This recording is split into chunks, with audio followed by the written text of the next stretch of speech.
It was some time before the health of my friend Mr. Sherlock Holmes recovered from the strain caused by his immense exertions in the spring of '87. The whole question of the Netherlands Sumatra Company, and of the colossal schemes of Baron Maupertuis, are too recent in the minds of the public, and are too intimately concerned with politics and finance, to be fitting subjects for this series of sketches. On referring to my notes, I see that it was upon the 14th of April that I received a telegram from Lyons which informed me that Holmes was lying ill in the Hotel Dulong. Within 24 hours I was in his sick room, and was relieved to find that there was nothing formidable in his symptoms. Even his iron constitution, however, had broken down under the strain of an investigation which had extended over 2 months, during which period he had never worked less than 15 hours a day, and had more than once, as he assured me, kept to his task for 5 days at a stretch. Even the triumphant issue of his labors could not save him from reaction after so terrible an exertion, and at a time when Europe was ringing with his name, and when his room was literally ankle-deep with congratulatory telegrams, I found him a prey to the blackest depression. 3 days later we were back in Baker Street together, but it was evident that my friend would be much the better for a change, and the thought of a week of springtime in the country was full of attractions to me also. My old friend, Colonel Hayter, who had come under my professional care in Afghanistan, had now taken a house near Reigate in Surrey, and had frequently asked me to come down to him upon a visit.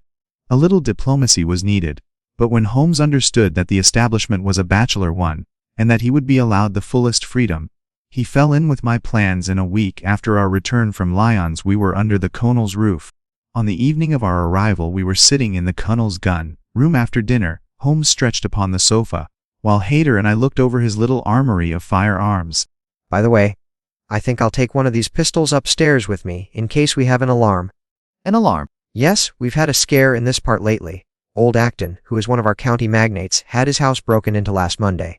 No great damage done, but the fellows are still at large. No clue? Asked Holmes, cocking his eye at the Colonel. None as yet. But the affair is a petty one of our little country crimes, which must seem too small for your attention, Mr. Holmes, after this great international affair. Was there any feature of interest? I fancy not. The thieves ransacked the library and got very little for their pains. The whole place was turned upside down, with the result that an odd volume of Pope's Hummer, 2 plated candlesticks, an ivory letter, weight, a small oak barometer, and a ball of twine are all that have vanished. What an extraordinary assortment. The county police ought to make something of that? Why, it is surely obvious that. But I held up a warning finger.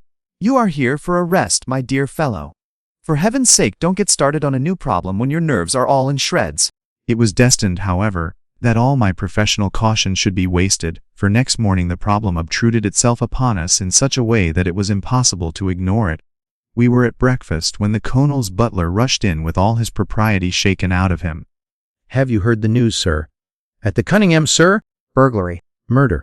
Who's killed, then? The J.P., or his son? Neither, sir. It was William the coachman, shot through the heart, sir, and never spoke again. Who shot him, then? The burglar, sir. He was off like a shot and got clean away. He just broke in at the pantry window when William came on him and met his end in saving his master's property.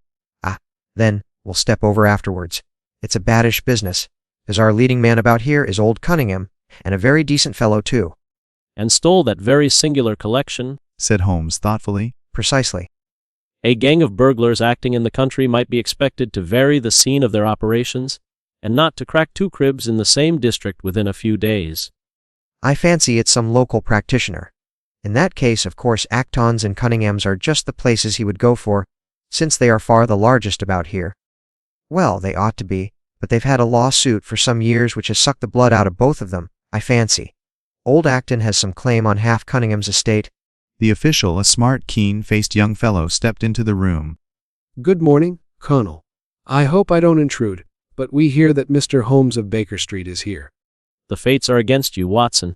We were chatting about the matter when you came in, Inspector. Perhaps you can let us have a few details. We had no clue in the Acton affair, but here we have plenty to go on, and there's no doubt it is the same party in each case. The man was seen. Mr. Cunningham saw him from the bedroom window, and Mr. Alec Cunningham saw him from the back passage. It was 11:45 when the alarm broke out. They both heard William the coachman calling for help, and Mr. Alec ran down to see what was the matter. The back door was open, and as he came to the foot of the stairs he saw 2 men wrestling together outside.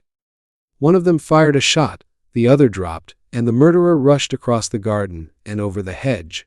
He took a small piece of torn paper from a note-book and spread it out upon his knee. This was found between the finger and thumb of the dead man. You will observe that the hour mentioned upon it is the very time at which the poor fellow met his fate. You see that his murderer might have torn the rest of the sheet from him, or he might have taken this fragment from the murderer. This writing is of extraordinary interest. These are much deeper waters than I had thought. When he raised his face again, I was surprised to see that his cheek was tinged with color, and his eyes as bright as before his illness. He sprang to his feet with all his old energy. I should like to have a quiet little glance into the details of this case. There is something in it which fascinates me extremely. If you will permit me, Colonel, I will leave my friend Watson and you, and I will step round with the inspector to test the truth of one or two little fancies of mine. Between ourselves, I think Mr. Holmes had not quite got over his illness yet. He's been behaving very queerly, and he is very much excited. I don't think you need alarm yourself. I have usually found that there was method in his madness. Some folks might say there was madness in his method. But he's all on fire to start, Colonel, so we had best go out if you are ready. We found Holmes pacing up and down in the field, his chin sunk upon his breast, and his hands thrust into his trousers pockets. The matter grows in interest. Watson, your country trip has been a distinct success. I have had a charming morning. You have been up to the scene of the crime, I understand. Yes, the inspector and I have made quite a little reconnaissance together. Any success? Well, we have seen some very interesting things. I'll tell you what we did as we walked. First of all, we saw the body of this unfortunate man. He certainly died from a revolver wound as reported. We then had an interview with Mr. Cunningham and his son, who were able to point out the exact spot where the murderer had broken through the garden hedge in his flight. And what is the result of your investigations? The conviction that the crime is a very peculiar one. I think that we are both agreed, Inspector, that the fragment of paper in the dead man's hand, bearing, as it does, the very hour of his death written upon it, is of extreme importance. It does give a clue. Whoever wrote that note was the man who brought William Kirwan out of his bed at that hour. But where is the rest of that sheet of paper? If we could get the rest of that sheet, it is obvious that we should have gone a long way towards solving the mystery. Yes, but how can we get at the criminal's pocket before we catch the criminal? Well, it was worth thinking over. We passed the pretty cottage where the murdered man had lived, and walked up an oak-lined avenue to the fine old Queen Anne house, which bears the date of Malplaquet upon the lintel of the door. As he spoke, two men came down the garden path, from round the angle of the house. The one was an elderly man, the other a dashing young fellow, whose bright, smiling expression and showy dress were in strange contrast with the business which had brought us there. Still at it, then? I thought you Londoners were never at fault. You don't seem to be so very quick, after all. You must give us a little time. You'll want it. Why? I don't see that we have any clue at all. There's only one. We thought that we could only find. Good heavens, Mr. Holmes! What is the matter? My poor friend's face had suddenly assumed the most dreadful expression. His eyes rolled upwards, his features writhed in agony, and with a suppressed groan he dropped on his face upon the ground. Horrified at the suddenness and severity of the attack, we carried him into the kitchen, where he lay back in a large chair, and breathed heavily for some minutes. Watson would tell you that I have only just recovered from a severe illness. I am liable to these sudden nervous attacks. Shall I send you home in my trap? Well, since I am here, there is one point on which I should like to feel sure. We can very easily verify it. Is it not extraordinary that a burglar should deliberately break into a house at a time when he could see from the lights that two of the family were still afoot? But as to your ideas that the man had robbed the house before William tackled him, I think it a most absurd notion. Wouldn't we have found the place disarranged, and missed the things which he had taken? It depends on what the things were. You must remember that we are dealing with a burglar who is a very peculiar fellow, and who appears to work on lines of his own. In the first place, I should like you to offer a reward. I have jotted down the form here, if you would not mind signing it. £50 was quite enough, I thought. I would willingly give 500. This is not quite correct, however. You see, you begin, whereas at about 1:45 on Tuesday morning, it was at 11:45, as a matter of fact. I was pained at the mistake, for I knew how keenly Holmes would feel any slip of the kind. It was his specialty to be accurate as to fact. He was obviously embarrassed for an instant, while the inspector raised his eyebrows, and Alec Cunningham burst into a laugh. The old gentleman corrected the mistake, however, and handed the paper back to Holmes. And now, it really would be a good thing that we should all go over the house together and make certain that this rather erratic burglar did not, after all, carry anything away with him. Holmes walked slowly, taking keen note of the architecture of the house. I could tell from his expression that he was on a hot scent, and yet I could not in the least imagine in what direction his inferences were leading him. My good sir, this is surely very unnecessary. That is my room at the end of the stairs, and my son's is the one beyond it. I leave it to your judgment whether it was possible for the thief to have come up here without disturbing us. You must try round and get on a fresh scent, I fancy, said the son with a rather malicious smile. Still, I must ask you to humor me a little further. I should like, for example, to see how far the windows of the bedrooms command the front. This, I understand, is your son's room? He pushed open the door.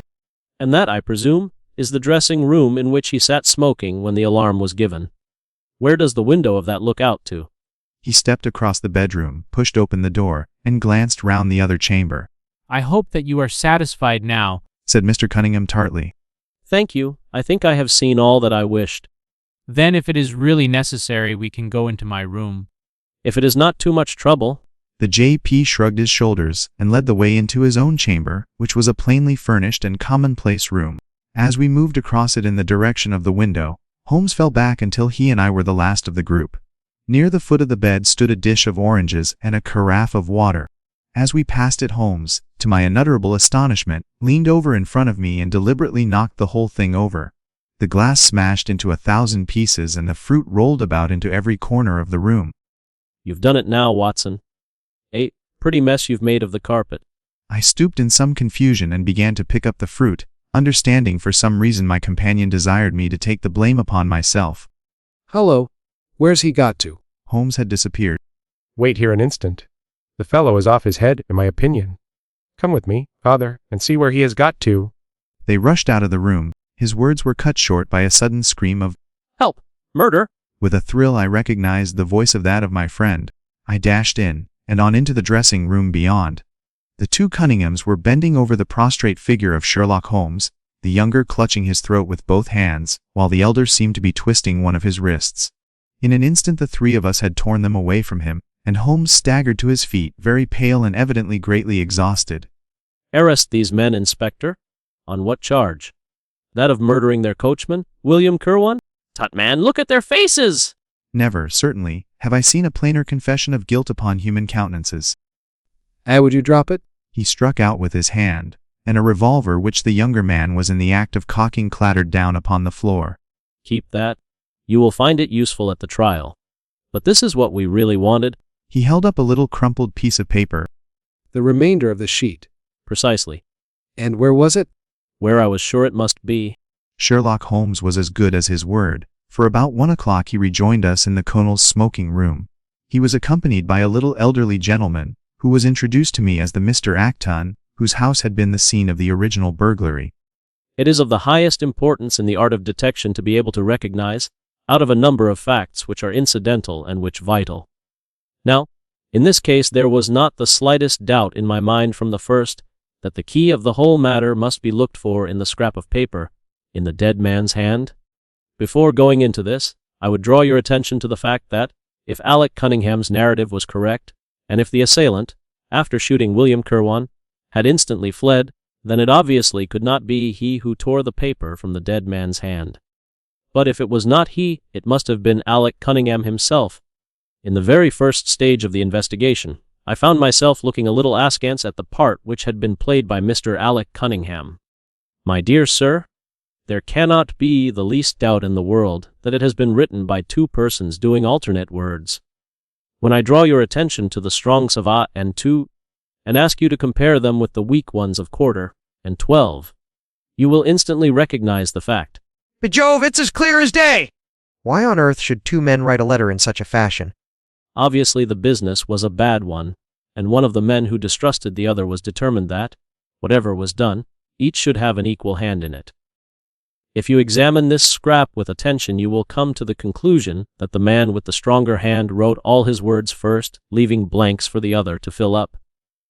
In this case, looking at the bold, strong hand of the one, and the rather broken, backed appearance of the other, we can say that the one was a young man, and the other was advanced in years without being positively decrepit. There is a further point. There is something in common between these hands. They belong to men who are blood relatives. I have no doubt at all that a family mannerism can be traced in these two specimens of writing. Evidently, therefore, Alec Cunningham had lied when he said that the two men were struggling when the shot was fired.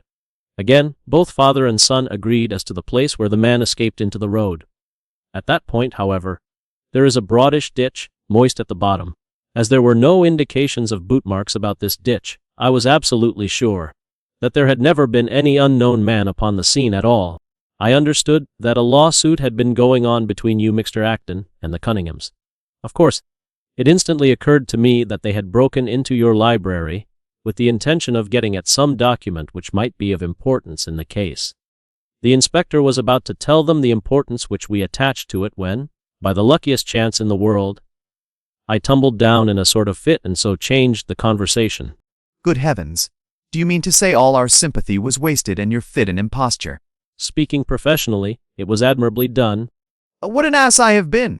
I could see that you were commiserating me over my weakness. We then went upstairs together, and having entered the room and seen the dressing gown hanging up behind the door, I contrived, by upsetting a table, to engage their attention for the moment, and slipped back to examine the pockets. I had hardly got the paper, when the two Cunninghams were on me, and would, I verily believe, have murdered me then and there but for your prompt and friendly aid. One Cunningham saw that the case against him was so strong he lost all heart, and made a clean breast of everything. It seems that William had secretly followed his two masters on the night when they made their raid upon Mr. Acton's, and having thus got them into his power, proceeded, under threats of exposure, to levy blackmail upon them. William was decoyed up and shot, and had they only got the whole of the note, and paid a little more attention to detail in the accessories, it is very possible that suspicion might never have been aroused. Sherlock Holmes placed the subjoined paper before us. If you will only come round at 11:45 to the east gate, you will learn what will very much surprise you, and maybe be of the greatest service to you, and also to Annie Morrison. But say nothing to anyone upon the matter. Watson, I think our quiet rest in the country has been a distinct success, and I shall certainly return much invigorated to Baker Street tomorrow.